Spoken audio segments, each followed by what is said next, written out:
Česko začíná být baštou NHL. V Praze se odehrálo už 9 zápasů nejlepší hokejové ligy světa, což je v rámci Evropy po Stockholmu vůbec nejvíc. Jak se v zámoří dívají na start jejich soutěže právě u nás? Je Česká republika zajímavým trhem pro NHL? Jak šíří svůj vliv i mimo tradiční hokejová místa do Velké Británie nebo Austrálie? A jak si ve Spojených státech váží Jaromíra Jágra?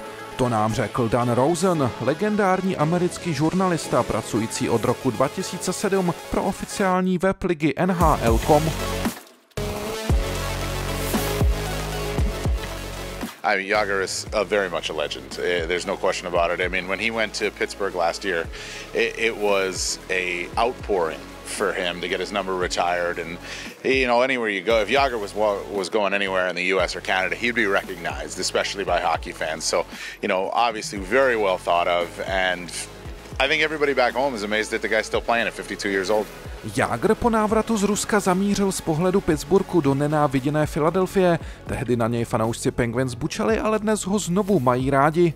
Especially now that he went back to Pittsburgh and the Penguins welcomed him, and he was telling me yesterday, like, you know, listen, going back there and having my number retired, now I know what I am. I'm a Pittsburgh Penguin, and the fans there never stopped loving him. I think they understood. Like, he left. He had gone to the Washington Capitals before that, so there was a break there, and then he came back. He played in Philly, but he also played in New Jersey. He played for the Rangers. I mean, he played in, you know, a number of Florida, Calgary. He played for 9 different teams in the NHL. So that's not a thing, I think, with the fans in Pennsylvania between the Flyers and the Penguins. It's more of a thing of just people love the guy. I mean, and he was a legend in the NHL, and you look at videos of him, especially in the early 90s. I mean, so unique, especially the look, the mullet.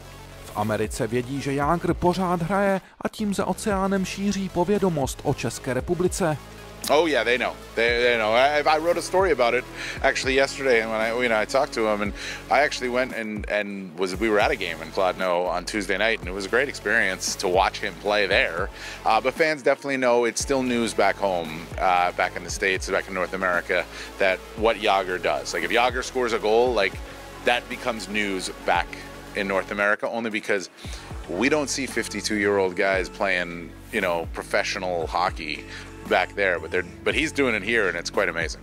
Dan Rosen viděl tisíce zápasů NHL i Jágrovo Kladno v české extralize. Jde tyto dva světy porovnávat? No, I don't think so. It's slower, but you know, I think part of that is the ice too. You know, the ice is wider, so that makes a difference. There's way less physical. Because the ice is wider, I think it has a lot to do with it. You know, the NHL ice that they have here at O2 Arena, I mean, it's tighter, so it just lends itself to being a more physical game. It was interesting to me. I was watching the game and I was like, there's not a lot of hitting at all. There's not a lot of physicality at all. It's a lot of skill and speed and whatnot. And it was exciting to watch, but no, I don't think it compares to the NHL. The pace isn't the same. The skill isn't the same.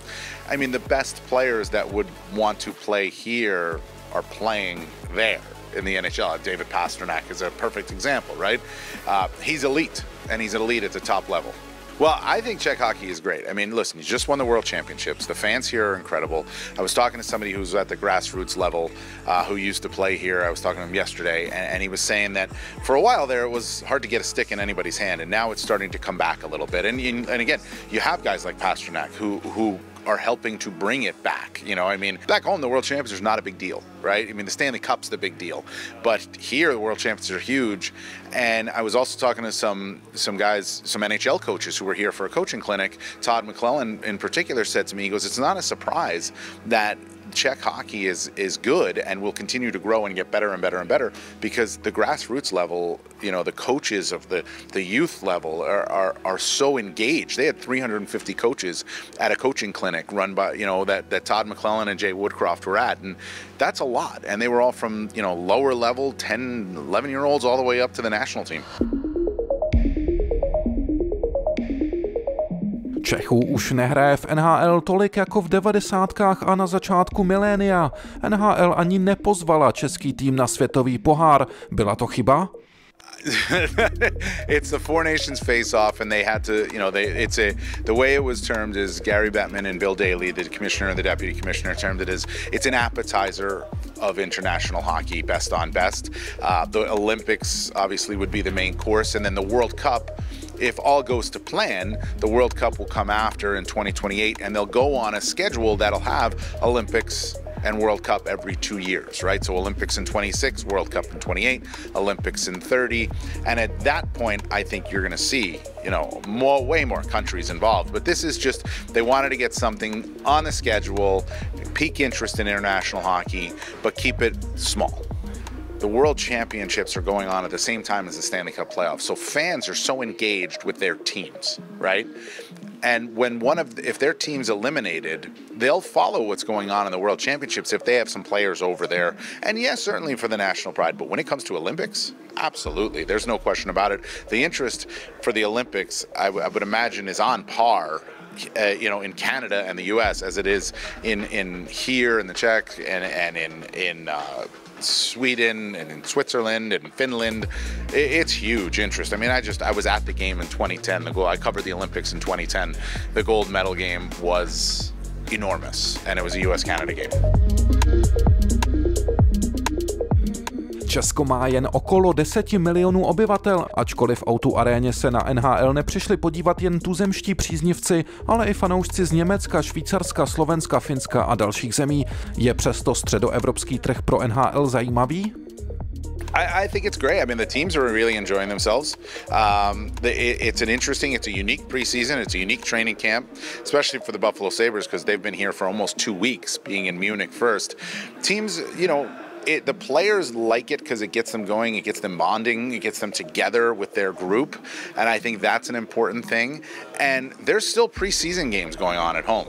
So to get a game Friday afternoon on the East Coast and Saturday morning on the East Coast that matter, that their games where 2 points are on the line, I think it does feed the interest because fans, you want training camp, you want to see preseason, but you want to get the regular season going, just like any player does. And now the regular season is going, so there's meaningful hockey being played. How many times has the league played games here? I mean, it's 3-4 times already, and it's always been a success. So it is very much an interesting market. I mean, there's great interest in the sport, and there's great interest in the NHL. So when you put the two together, absolutely. Bill Daly, the deputy commissioner, said that Australia was a success by all accounts at this point, and it's certainly somewhere they're looking again. It's an interesting one for sure, but they could go back. London, he mentioned as another market. They played the 2007. The Anaheim Ducks and Los Angeles Kings played in London. I think there's interest in going back there. Plus Switzerland, Germany. There's lots of parts of Europe, and now Australia too that are piquing interest.